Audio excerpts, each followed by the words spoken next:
যেভাবে 2011 সালের আগে আমাদেরকে বলা ছিল মুসলমানকে রক্ষা করব, মুসলমান তুমি ভোট দাও, আর ভোট দিয়ে বিগত দিনে অনেক ঘটনা ঘটে গিয়েছে।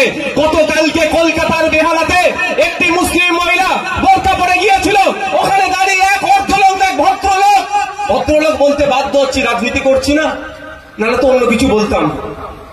সে অর্ধলঙ্গ, সে বলছে এটা হিন্দুস্তান, এখানে বোরকা পরা যাবে না, এখানে তুমি বোরকা খুলে আসো। যে বলেছিল মুসলমানদের বাঁচাবো, তারই আমলে মুসলমান মহিলা বোরকা পরে গেলে বলছে বোরকা খুলে আসো। সংবিধানের 25 নম্বর ধারাটা খুলে দেখা গিয়ে, সংবিধানের 25 নম্বর ধারাতে বলা আছে আমি আমার ধর্মচারণ, আমি আমার রিলিজিয়াস প্র্যাকটিস আমি আমার মতো করে করব। প্রত্যেকটা ধর্মের মানুষকে বলা আছে। তো রিলিজিয়াস প্র্যাকটিসের মধ্যে অবশ্যই বোরকাটা ইনক্লুড আছে, ধরেছে সংবিধানের গণ্ডির মধ্যে আছে, কিন্তু তাকে বলা হচ্ছে যে তুমি বোরকা খুলে আসো, এটা হিন্দুস্তান। 24 ঘন্টা পার হতে চলে যাচ্ছে, এখনো তাকে তো গ্রেফতার করেনি। প্রশ্ন উঠবে না? পুরো বুকা বানাচ্ছে। একটা কেন্দ্রে আছে, একটা রাজ্যে আছে।